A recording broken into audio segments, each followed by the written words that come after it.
भारत में 7 साल पहले जीएसटी लागू किया गया था। हालांकि इस पर आज भी कई तरह के भ्रम और लोगों के बीच बहस देखने को मिलती है। जीएसटी के मामले में लोगों की एक शिकायत यह है कि एक ही सामान के लिए अलग अलग टैक्स स्लैब होने से सिस्टम जटिल हो गया है। शनिवार को राजस्थान के जैसलमेर में जीएसटी काउंसिल की 55वीं बैठक हुई।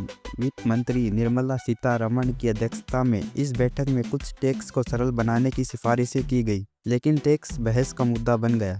इनमें पॉपकॉर्न और पुरानी कारों पर लगने वाले टैक्स की चर्चा सबसे ज्यादा हो रही है। सोशल मीडिया पर भी लोग इसे लेकर पोस्ट कर रहे हैं। पॉपकॉर्न पर अलग अलग टैक्स, ऐसी पोस्टें लोग कर रहे हैं। जीएसटी परिषद ने स्पष्ट किया है कि नमक और मसालों के साथ खाने के लिए तैयार पॉपकॉर्न अगर पहले से पैक करके बिना लेबल के बेचा जाता है तो उस पर 5% जीएसटी लगेगा, लेकिन अगर वही पॉपकॉर्न लेबल लगाकर बेचा जाए तो 12% जीएसटी लगेगा।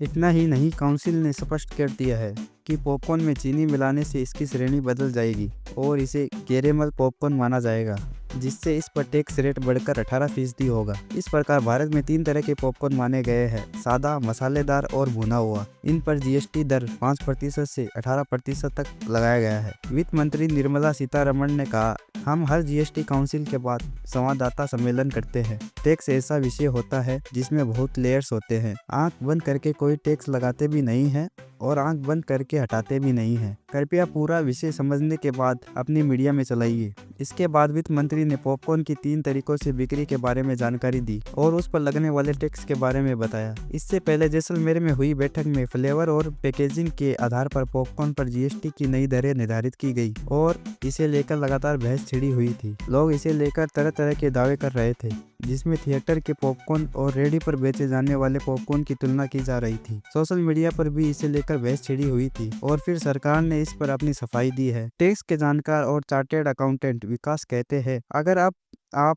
सिनेमा हॉल में नमक के साथ तैयार किया गया पॉपकॉर्न खाते हो तो आपको 5% टैक्स देना होगा, और अगर चीनी मिला हुआ पॉपकॉर्न खरीदते हो तो 18% टैक्स देना होगा। विकास का कहना है, जीएसटी काउंसिल के प्रस्ताव के बाद जल्द ही नई दरों की अधिसूचना भी जारी कर दी जाएगी।